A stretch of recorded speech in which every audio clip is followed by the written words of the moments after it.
በስመ አብ ወወልድ ወመንፈስ ቅዱስ አሐዱ አምላክ። በስመ አብ ወወልድ ወመንፈስ ቅዱስ አሐዱ አምላክ። በስመ አብ ወወልድ ወመንፈስ ቅዱስ አሐዱ አምላክ አሜን። አቤቱ የቅዱሳን አምላክ ሆይ በቸርነትህ በምሕረትህ በቅድስና ስፍራ እንድንሰባሰብ ስለረዳህን እናመሰግንሃለን። የተወደዳችሁ አዕይንተ እግዚአብሔር አባቶቻችን ካህናት፣ ላይካነ ምስጢር ወንድሞች ዲያቆናት፣ እናቶቻችን፣ አባቶቻችን፣ እህቶች፣ ወንድሞች ሁላችሁም በዚህ በተቀደሰ ስፍራ የተሰበሰባችሁ የልዑል እግዚአብሔር ቤተሰቦች የልዑል እግዚአብሔር ሰላምታ እንደምን ሰነበታችሁ? እንደምን ዋላችሁ? እንደምን እስከዚህ ሰዓት ደረሳችሁ? አሜን። ያሰባሰበን የአባቶቻችን አምላክ የእኛም አምላክ ልዑል እግዚአብሔር ስሙ ለዘላለም የከበረና የተመሰገነ ይሁን። ዘይገለብቦ ለሰማይ በደመና ወያስተዴሉ ክረምተ ለምድር ዘያበቁል ሳይረ ውስተ ምድር ወሐመልማለ ለቅኔ ጓለ እመሕያው። የዳዊት መዝሙር 146 ቁጥር 8 ላይ የሚገኝ ቃል ነው። እነሆ ሰማዩን በደመና ይሸፍናል፣ ለምድርም ዝናብን ያዘጋጃል፣ ሳርን በተራሮች ላይ ያበቅላል፣ ለምለሙንም ለሰው ልጆች ጥቅም። እግዚአብሔር አምላካችን ቢረዳን ዛሬ የምንነጋገርበት የትምህርታችን መነሻ ዘመነ ክረምት የሚል ነው። ለመነሻነት ደግሞ ይህንን የነቢይ እግዚአብሔር የቅዱስ ዳዊትን መዝሙር 146 ቁጥር 8ን መርጠናል። እንግዲህ ቤተ ክርስቲያናችን የሥርዓት ቤት ናትና እነሆ ከዚህ ከሰኔ 26 እስከ መስከረም 25 ድረስ ያለውን ዘመን ዘመነ ክረምት ብላ ታስተምራለች።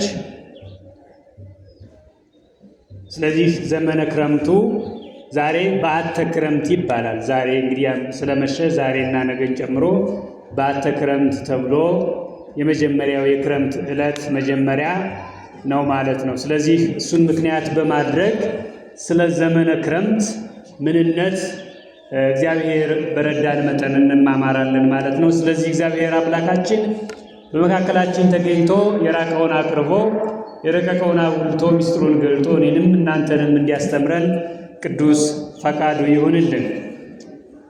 እንግዲህ ክረምትን ስናስብ መጀመሪያ ወደ አእምሯችን የሚመጣው ነገር ውሃ ዝናብ ነው። ወደ አእምሯችን የሚመጣና ስነ ፍጥረትን ያስታውሰናል። መምህራን አባቶቻችን ዘመናትን ሲያስተምሩ ጉዳዩን ከጥንቱ አምጥተው ከስነ ፍጥረት መገኘት ጋር አያይዘው ያስተምራሉ። እንግዲህ በስነ ፍጥረት አስረው ፍጥረታት ወይንም አበይት ፍጥረታት፣ ዋና ፍጥረታት፣ ለፍጥረታት ሁሉ መሰረቶች የሚባሉ 4 ፍጥረታት አሉ። የፍጥረታት ሁሉ መሰረቶች። እንግዲህ ይሄ የሚጀምረው እግዚአብሔር ይህንን ዓለም ከፈጠረበት መንገድ በመነሳት ነው። እግዚአብሔር ይህንን ዓለም እንግዲህ ቅዱስ ኤጲፋኒዎስ ነው አክሲማሮስ በተባለ መጽሐፉ ይህን የሚያስተምረው። እግዚአብሔር ይህንን ዓለም በተለያየ መንገድ ፈጥሯል። እምኀበ አልቦ የፈጠረው አለ። እምኀበ አልቦ ፈጠረው ስንል ባህሪውን መገኛ አድርጎ የፈጠረው አለ። ከባህሪው የተገኙ ፍጥረታት አሉ ማለት ነው። ግብር እምግብር የፈጠራቸው ፍጥረታት አሉ። ግብር እምግብር ማለት ከተፈጠሩ ፍጥረታት የተለያዩ ባህሪያትን በመውሰድ ሌሎች ፍጥረታትን መፍጠር ማለት ነው። ሌሎች ፍጥረታትን መፍጠር እንደዚህ ባለ መንገድ ፈጥሯል። በመገኛ በህላዌ ከህላዌ አንጻር ከህልውና አንጻር ስናወራ እነዚህ ሁለቱ ናቸው ማለት ነው። እምኀበ አልቦ የተፈጠሩ አሉ፣ ካለመኖር ከዚህ በፊት ምንም ለመገኘታቸው ምክንያት የሌላቸው ማለት ነው።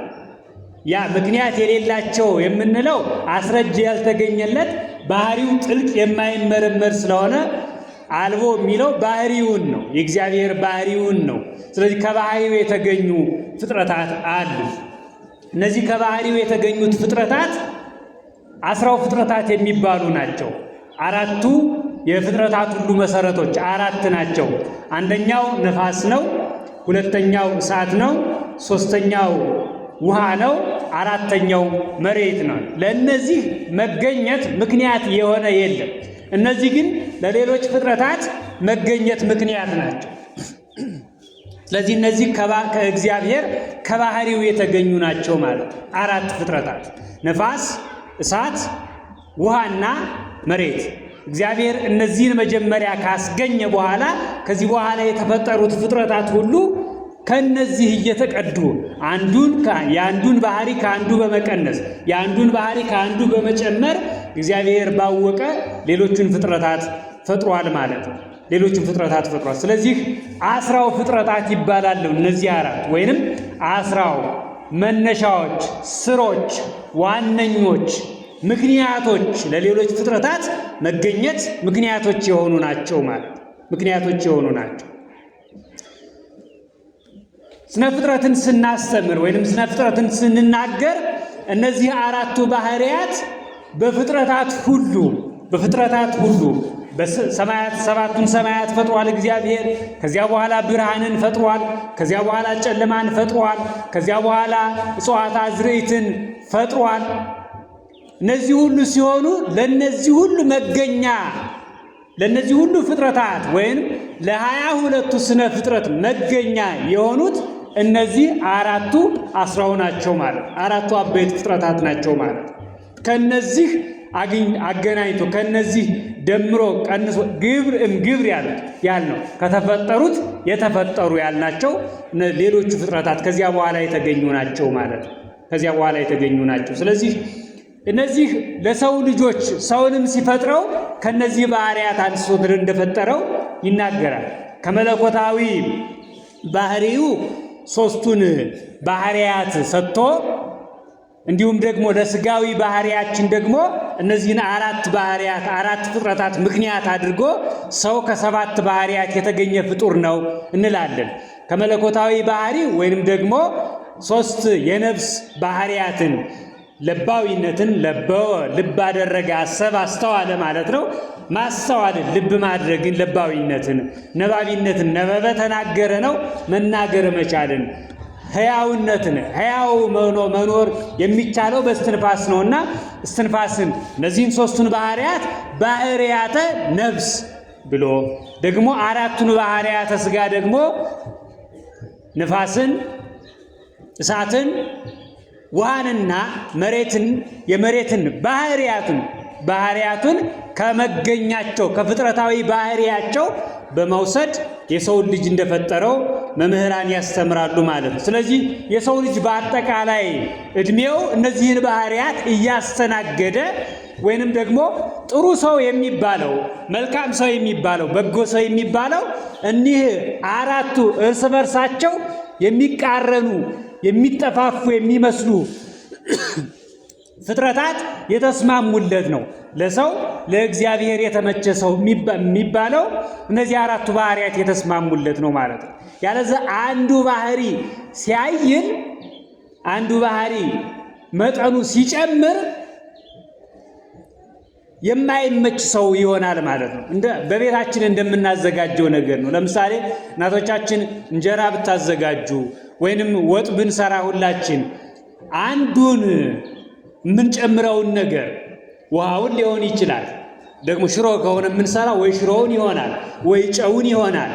አንዱን ነገር ብናበዛው በዚያ ውስጥ የጣፈጠ ነገር ማግኘት እንደምናስበው የሆነ ነገር ማግኘት አንችልም። አንዱ ስለበዛበት የተስማማ አይሆንም ውጤቱ ማለት ነው። የሰው ልጅም እንዲህ አይነት ህይወት ነው ያለ። በእርግጥ በዘመን የራሳቸው መገለጫ የሚያይሉበት ከፍ ብለው የሚስተዋሉበት እድሜ ያላቸው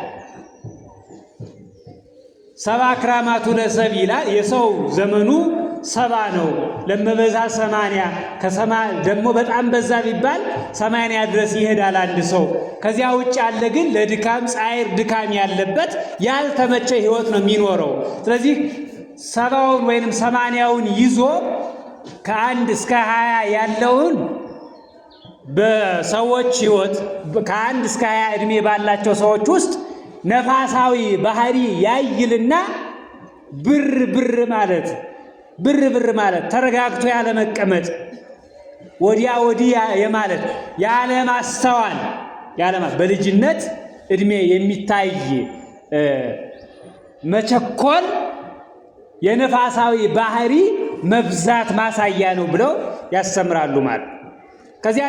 ከዚያ ቀጥሎ ያለው እድሜ ከ20 እስከ 40 ያለውን እድሜ ደግሞ ነፋሳዊ ባህሪው እየቀዘቀዘ ይመጣና እሳታዊ ባህሪው በሰው ልጆች ውስጥ ከፍ እያለ ይመጣል ማለት ነው።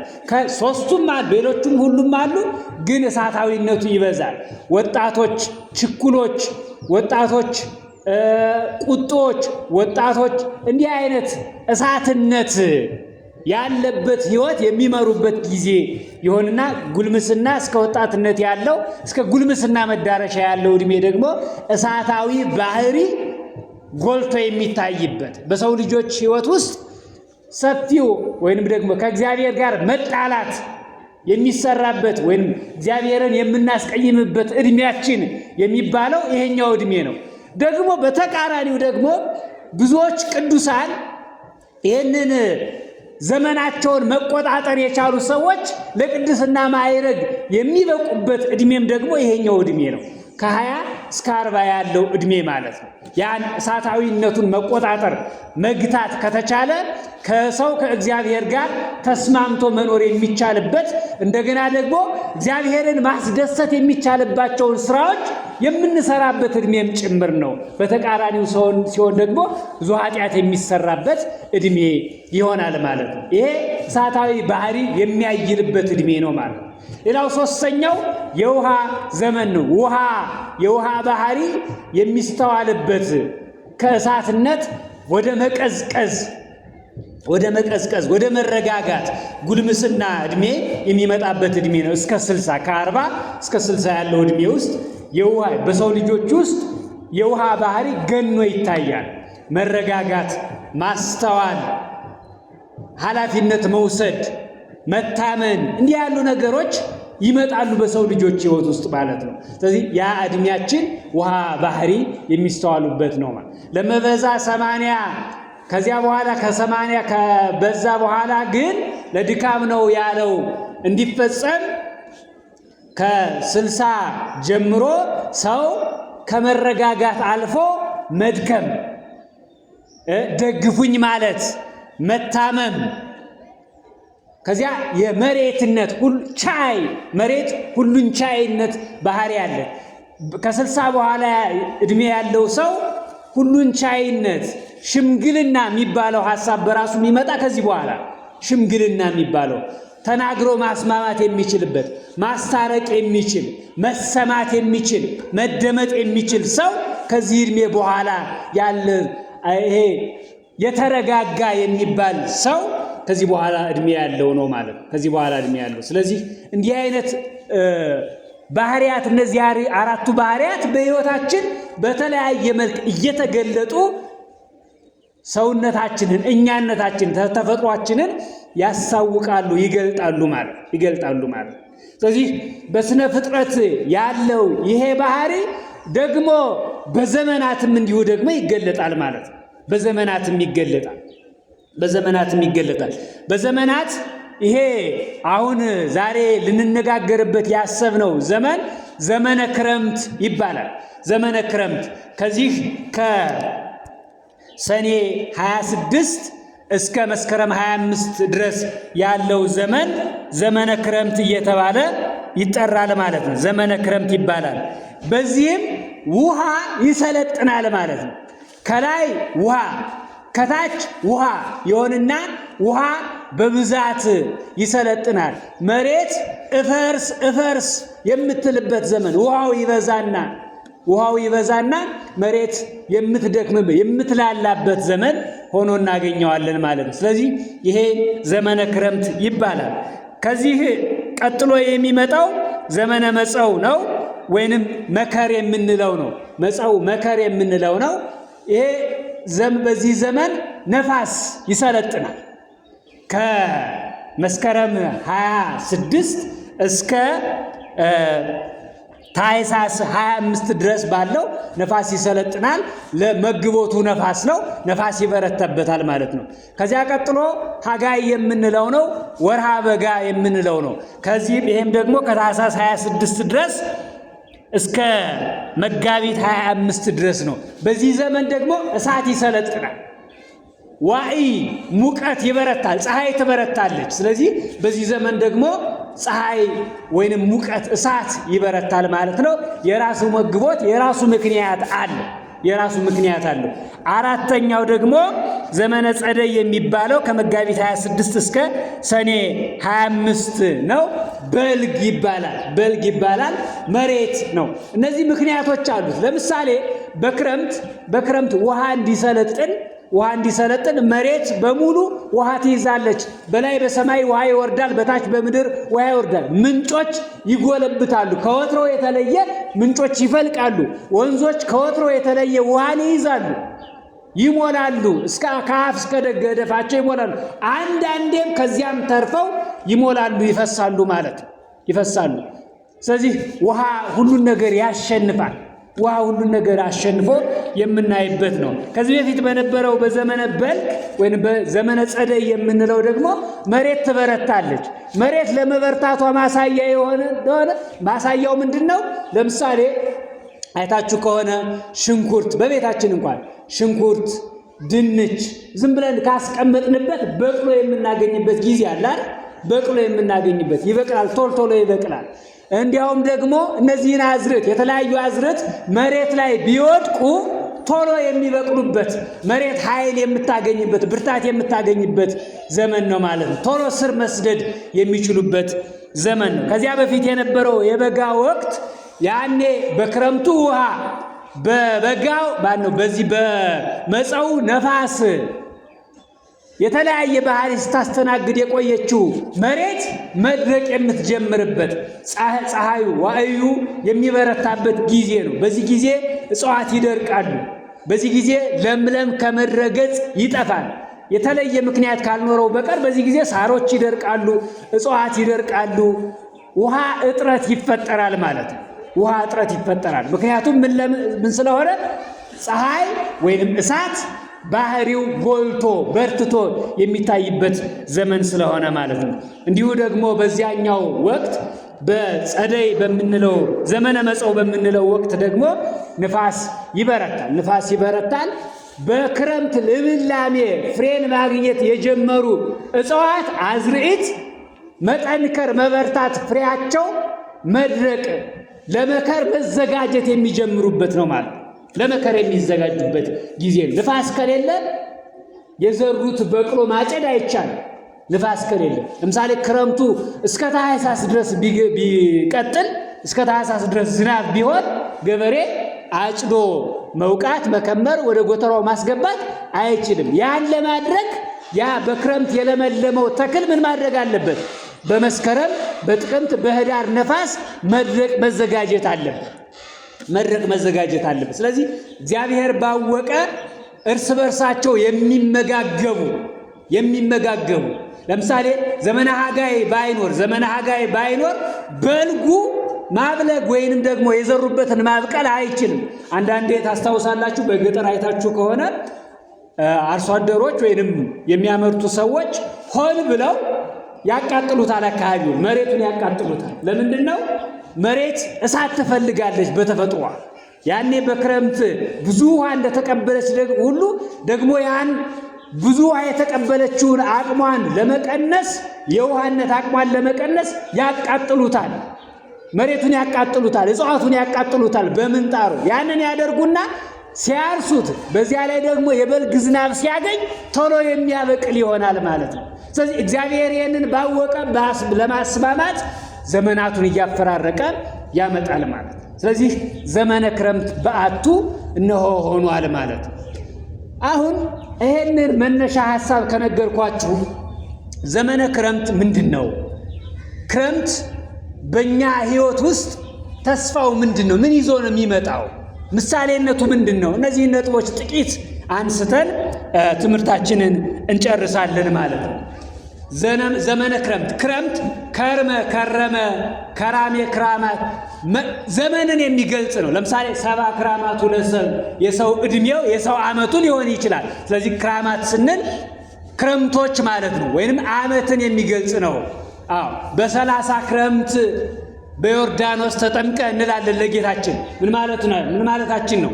30 ዓመት ሲሆነው በዮርዳኖስ ምን አለ ነው? ተጠመቀ ነው። ስለዚህ ክረምት ዓመት ሊሆን ይችላል፣ ዘመን ሊሆን ይችላል ማለት ነው። ክረምት ውሃ የሚበረታበት ጊዜ ማለትም ሊሆን ይችላል። ውሃ የሚበረታበት ጊዜ ወይንም የዝናብ ወቅት ተብሎ ይገለጻል ማለት ነው። የዝናብ ወቅት ይገለጽ።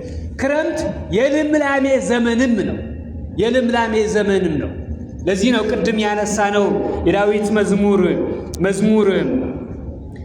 146 ቁጥር 8 ዘይገለብዎ ለሰማይ በደመና ነው። ሰማዩን በደመና የሚሸፍነው ሰማዩን በደመና የሚሸፍነው ወያስተደሉ ክረምተ ለምድር ክረምትን ወይንም ዝናብን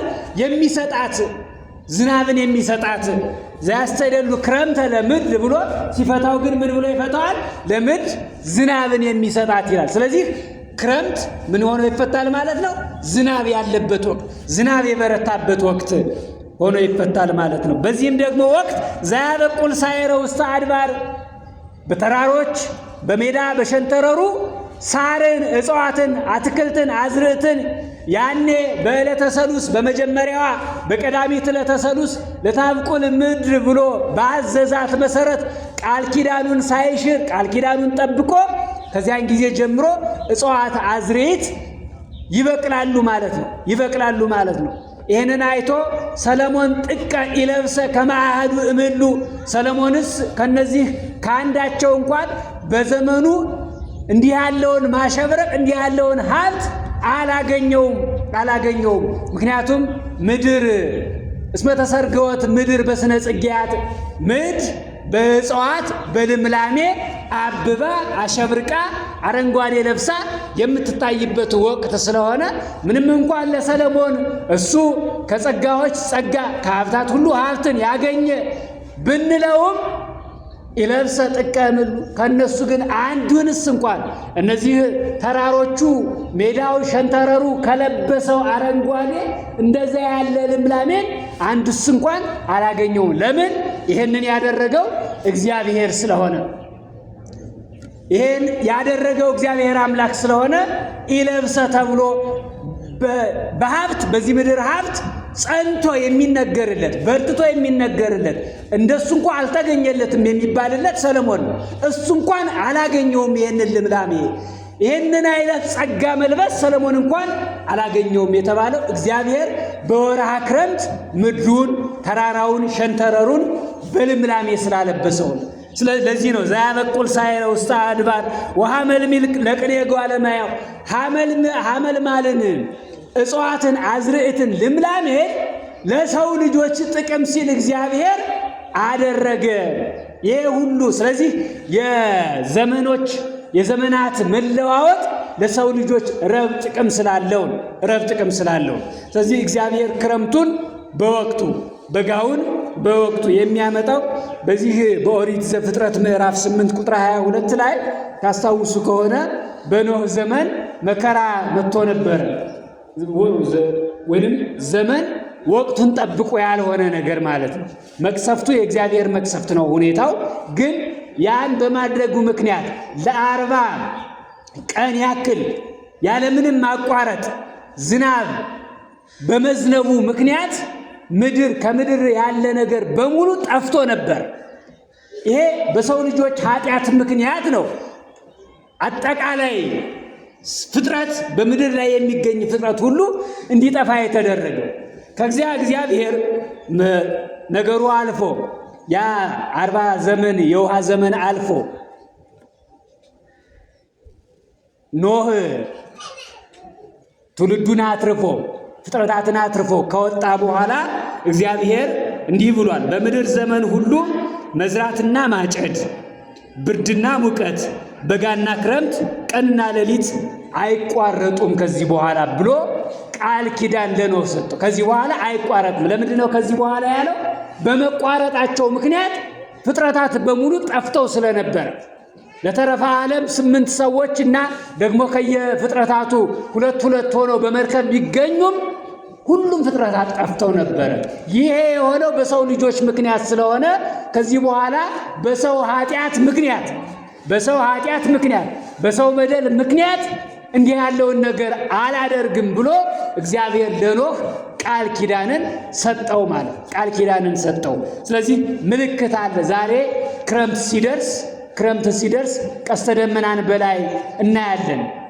ቀስተ ደመናን በሰማይ ላይ በህዋው ላይ ተስሎ እናያለን። ያ እግዚአብሔር እንደማያጠፋን ለሰጠው ተስፋ ለኖህ የሰጠው ተስፋ ምልክታችን ነው። ይሄ በስጋ ላለመጥፋታችን ምልክት ሆኖ ያገለግለናል። እመቤታችንን ደግሞ ደራሲ ቀስተ ደመና ማርያም ትእምር ተኪዳኑ ለኖህ እግዚአብሔር ለኖህ ኪዳን ሲያደርግ ውል ሲያሰር ከኖህ ጋር ሲስማማ ውል ለገባበት ምልክት የሆንሽው ቀስተ ደመናችን አንቺ ነሽ፣ ምክንያቱም በአንቺ ምክንያት ተርፈናልና። ኖህ በዚያች ቀስተ ደመና ምክንያት በእነዚያ ቀለሞች ምክንያት እግዚአብሔር ከዚህ በኋላ ምድርን እንደማይቀጣ እግዚአብሔር ከዚህ በኋላ ምድርን እንደማያጠፋ ተስፋ እንደሰጠው ሁሉ ያለ መጥፋታችን ተስፋ ጠፍተን የመገኘታችን ምክንያት የሆንሽን አንቺ ነሽና ቀስተ ደመና ማርያም እያለ ሊቁ ያመሰግናታል ማለት ነው። ስለዚህ እግዚአብሔር ምልክት ሰጠ፣ ተስፋ ሰጠ። እነዚህ ዘመናት ለምሳሌ 12 ወራት አሉን። የጎደለውን ትቶ ነው 12 ወራት አሉን። 12ቱ እያንዳንዳቸው 4 አዝማናት አሉን። 3 ወራት አላቸው ማለት ነው። ተርፎ አንዱ 3 ወር መሆንን ትቶ 4ኛ ወር 5ኛ ወር ቢሆን ችግር ይመጣል። ክረምቱ 3 ወር መሆን ሲገባው 4 ወር ቢሆን፣ መጸው የነፋሱ ዘመን 3 ወር መሆን ሲገባው 2 ወር ቢሆን ወይ 4 ወር ቢሆን ይሄ በስነ ፍጥረት ውስጥ መዛባትን ያመጣል ማለት ነው። ስለዚህ እግዚአብሔር ይሄ እንዳይሆን በኦሪት ዘፍጥረት ምዕራፍ 8 ቁጥር 22 ላይ ለኖህ ቃል ኪዳንን ሰጠው ማለት ነው። ቃል ኪዳንን ሰጠው ክረምቱ ወቅቱን ጠብቆ በጋው ወቅቱን ጠብቆ እንዲመጣ ማለት ነው። 4 አዝማናትን ቆጠርን። ደግሞ በተለመደው አነጋገር ደግሞ ሁለቱን ይሄ ዘመነ ጸደይና ዘመነ መጽኦን ብዙ ጊዜ አንቆጥራቸውም፣ አይቀሩም ግን አንቆጥራቸውም። ስንቆጥር ዘመነ መጽኦን፣ ዘመነ ሐጋይን፣ ዘመነ ጸደይን 3ቱን በአንድ አድርገን በጋ እንላቸዋለን። ይሄኛውን አንዱን ክረምት። ስለዚህ ክረምትና በጋ ብለን እንቆጥራለን አይደል? በተለምዶ ክረምትና በጋ። ይሄም ምክንያት አለው። ክረምት በጋ። ክረምት 3 ወር ነው። በጋ ያልነው እነዚያ 3ቱ ዘመናት ተደምረው ደግሞ 9 ወራት ይባላል። 9 ወራት ይባላል። ክረምት 3 ወር ሆኖ አጭር እንደሆነ ሁሉ ክረምት የዚህ ዓለም ምሳሌ ነው። የዚህ ዓለም ምሳሌ ነው። ይህ ዓለም ለኛ ለክርስቲያኖች ወይንም ለአጠቃላይ ለሰው ልጆች የመዘጋጃ ጊዜ ነው። የመዘጋጃ ጊዜ ነው። የእንግድነት ዘመናችን ነው። የታወቀ የተለካ የተሰፈረ የተቆጠረ ወይንም ደግሞ መከራ ያለበት ጭንቅ ያለበት ፍጹም ደስታ የማይገኝበት የነፍስ ደስታ የማይገኝበት የሥጋ ደስታ እንኳን ቢኖር ውሱን የሆነ ዛሬ ደስታ ቢኖር ነገር መከራ የሚገጥመው ዘላለማዊ ደስታ የማይገኝበት የተወሰነ የተለካ የተገደበ ወቅት ነው ያለን ዘመን ማለት ነው። ምክንያቱም ቢበዛ 80 ነው ተብሎ ተቆጥሮ ተለክቶልናል። ያ ደግሞ መከራ ያለበት ነው።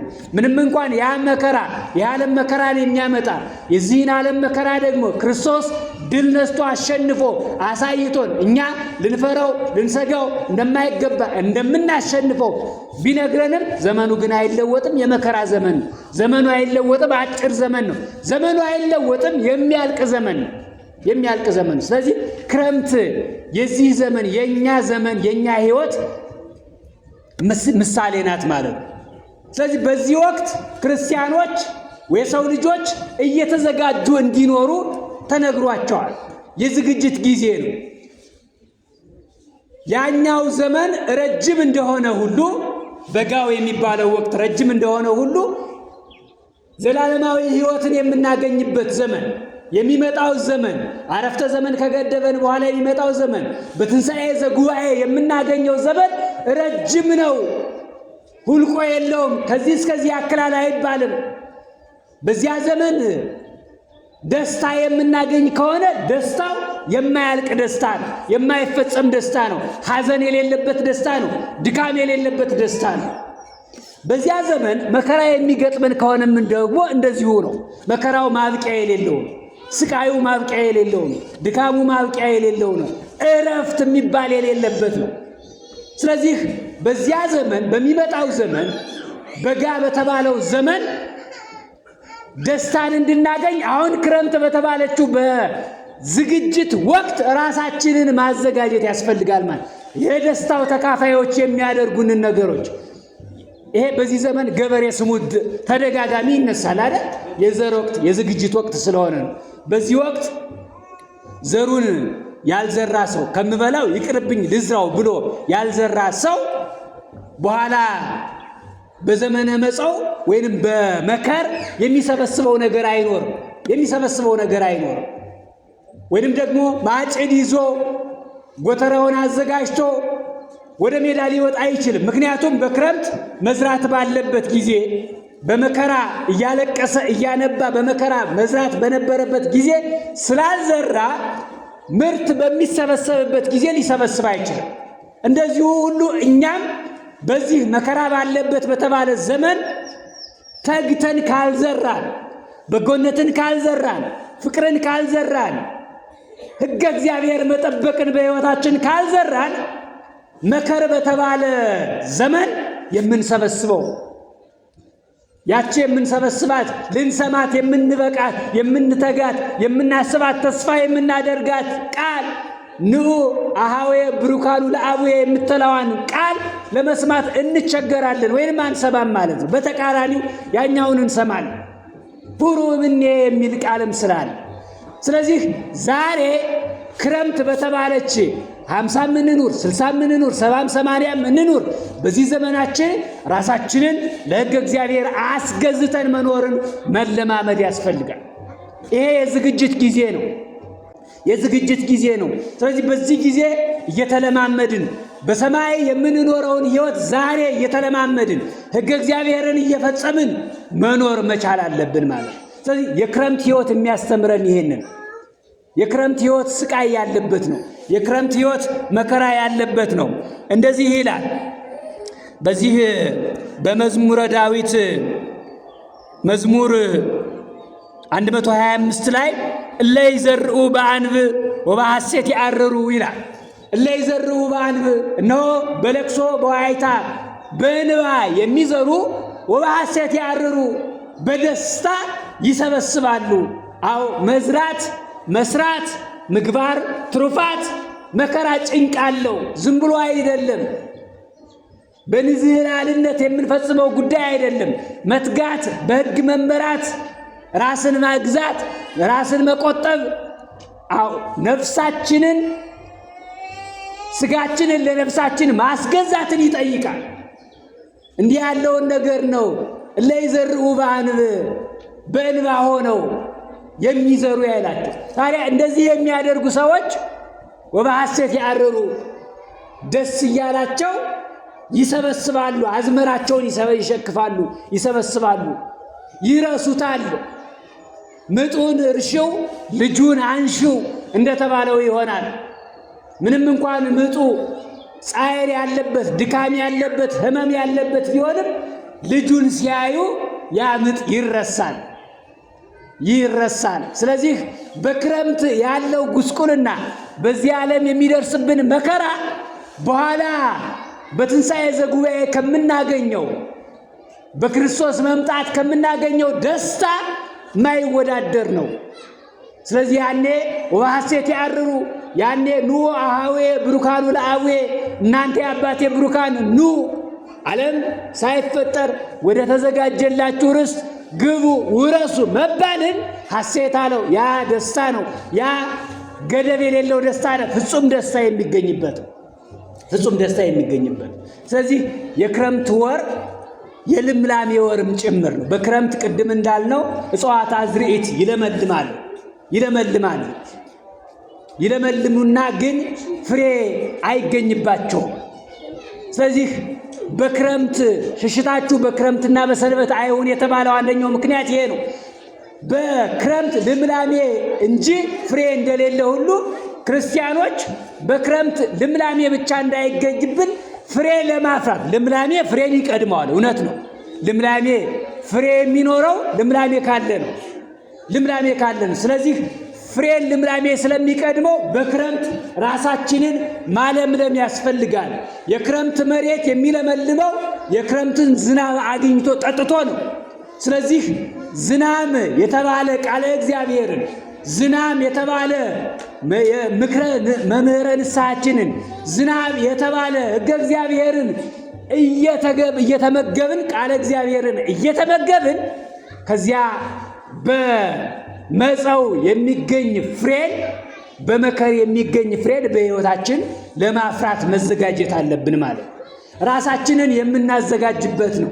ለፍሬ ወቅት እንክርዳድ ከስንዴው ስንዴው ከገለባው ለሚለይበት ጊዜ ራሳችንን የምናዘጋጅበት ወቅት ነው ማለት ነው። ይሄ ወቅት በልምላሜ ብቻ እንዳንገኝ ፍሬ የምናፈራ እንድንሆን እጽዋት የተለያዩ እጽዋት አሉ። በዚህ በስነ ፍጥረት ዓመቱን ሙሉ ፍሬ የሚያፈሩ ዓመቱን ሙሉ የሚለመልሙ እጽዋት አሉ። በክረምት ለምልመው በበጋ የሚደርቁ እጽዋት አሉ። በተቃራኒው ደግሞ በበጋ ለምልመው በክረምት የሚደርቁ ቅጠል የማይገኝባቸው ልምላሜ የማይገኝባቸው እጽዋት አሉ። ከዚያ ሁሉ ግን በክረምትም በበጋም ለምልመው የሚታወቁት እንደ ወይን አይነት ተክሎች በሰው ልጆች ሕይወት ውስጥ ሊኖር የሚገባውን ፍሬ ሃይማኖት ምግባር ማሳያ ማስተማሪያ ሆነው ያገለግላሉ። ክረምት የመከራ ምሳሌ እንደሆነ ሁሉ የጭንቅ ጊዜ እንደሆነ ሁሉ መከራ በሚመጣበት ጊዜ ጭንቅ በሚሆንበት ጊዜ ሕግ በማይጸናበት ጊዜ ያልተመቸ በሚሆንበት ወቅት ጊዜ ፍሬን የሚያፈሩ ፍሬ ሃይማኖትን የሚያፈሩ ክርስቲያኖች አሉ።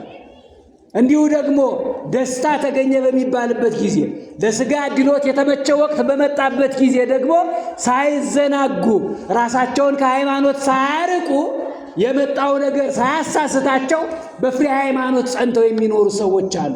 እንደዚህ አይነት ሰዎች እንደዚህ አይነት ክርስቲያኖች የወይን ተክል ምሳሌዎች ናቸው።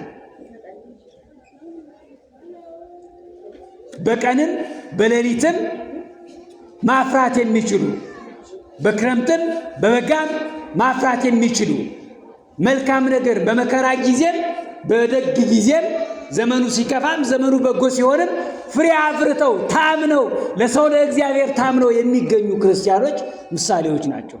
ስለዚህ ከእኛ ሕይወት የሚጠበቀው ይህን ነው። ብፁዕ ብእሲ እነሆ በምስጉኖች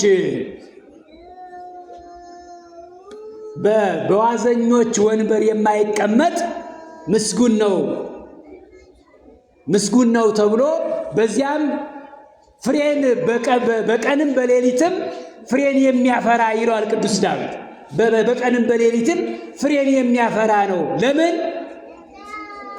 እጽ እንተ ትክልት ሀበ ሙሃ ዘማይ እጽ እንተ ትክልት ሀበ ሙሃ ዘማይ በወንዝ ዳርቻ እንደተተከለች ተክል እንተ ትሁብ ፍሬሃ በበጊዜሃ ይላል። በበጊዜሃ በየወቅቱ በየጊዜው ፍሬን እንደምትሰጥ ሰው ይሆናል።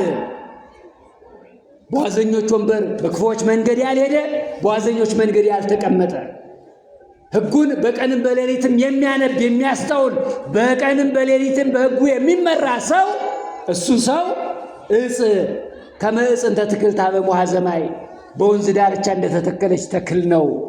ምክንያቱም ሁሌም ፍሬ ይገኝበታልና። በእንደዚህ አይነት ሰው ሕጉን በቀንም በሌሊትም በሚያስብ ሰው ፍሬ ሃይማኖት፣ ፍሬ ፍቅር፣ ፍሬ ትህትና፣ የመንፈስ ፍሬዎች የተባሉ በሙሉ ይገኝበታል ማለት ነው። ስለዚህ ሕይወታችንን በዚህ መቃኘት ያስፈልጋል። በዚህ ማስተዋል ያስፈልጋል። በየዕለቱ ፍሬ ሃይማኖትን የምናፈራ ሰዎች ነን ወይ? ዘመነ ክረምት ሲመጣ ዘመኑ የመከራ የጭንቅ ዘመን ምሳሌ ሆኖ ቢመጣም ደግሞ ለፍሬ ማፍሪያት ምክንያት የሆነ ጊዜም ጭምር ነው።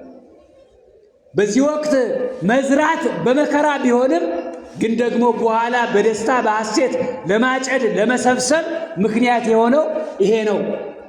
ስለዚህ በዚህ ዘመን በዚህ ጊዜ ባለችን ዕድሜ በተሰጠችን ዕድሜ በጎ ነገርን እየሰራን እግዚአብሔርን ደስ የሚያሰኝን ነገር እየሰራን ማለፍ አለብን።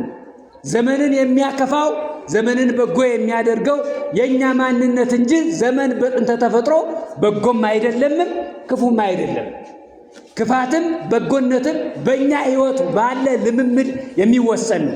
እኛ በጎዎች ከሆን ዘመኑን መዋጀትና ዘመኑን በጎ ማድረግ እንችላለን። እኛ ክፉዎች ከሆነ ደግሞ እንዲሁ ዘመኑ በእኛ ክፋት ይዋጅና በእኛ ክፋት የተዋጀው ዘመን ትርፉ ደግሞ ለሌሎችም ይሆናል። በተቃራኒው ያለውም እንዲሁ ይተርፋል። ሰዎች አይተው የሚደሰቱበት የሚጠቀሙበት ይሆናል ማለት ነው። ስለዚህ ዘመነ ክረምትን በአግባቡ ማየት ማስተዋል፣ ለፍሬ መሰብሰብ የምንዘጋጅበት ዘመን ማድረግ ያስፈልጋል ማለት ነው። ይሄ ዘመን የዚህ ዓለም ምሳሌ፣ ይሄ ክረምት ዘመን የዚህ ዓለም ምሳሌ፣ የልምላሜ ወቅት፣ የዘር ወቅት እንደሆነ ሁሉ በጎውን ነገር እየሰበሰብ በጎውን ነገር እየዘራን በኋላ መልካም ነገር የምንሰበስብበት ለሁሉም እንደየግብሩ እንደየስራው የሚከፍል አምላክ ሲመጣ እሱን ነው ተስፋ አድርገን የምንኖረውና ሲመጣ እንደየስራችን ይከፍለናልና ስራችን በዚህ በክረምት በተባለ ዘመናችን የምንሰራው ስራ ነው። ስለዚህ ክርስቲያኖች ብዙ የተወሳሰበ ነገር አይደለም።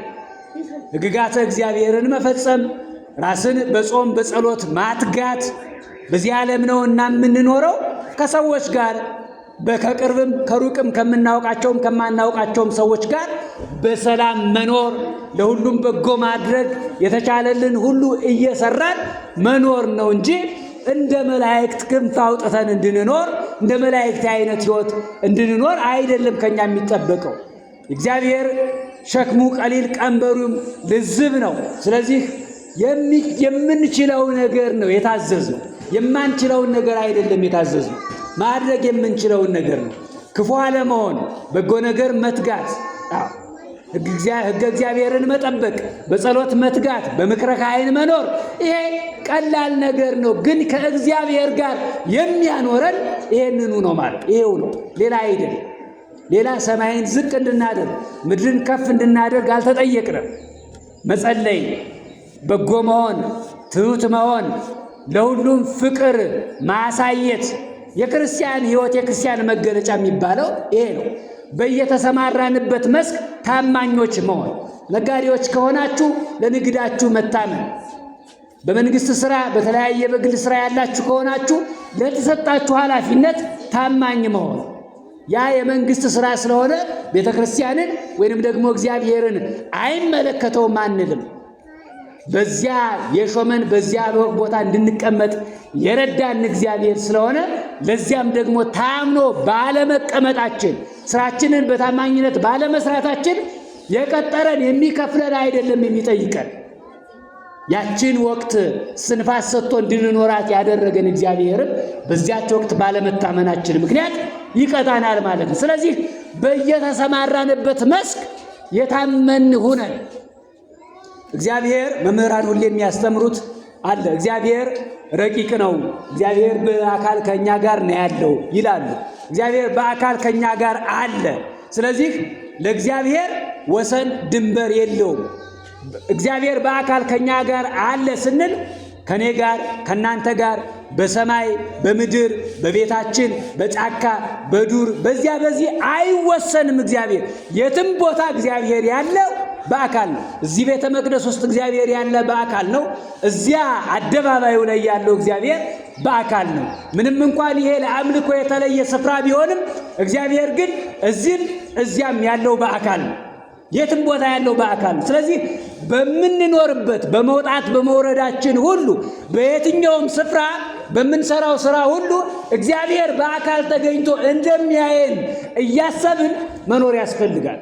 ክርስትና ይሄንን ነው የሚጠይቀው። ስለዚህ የእግዚአብሔር ልጆች ዘመነ ክረምት መጥቷል። ይሄ ዘመን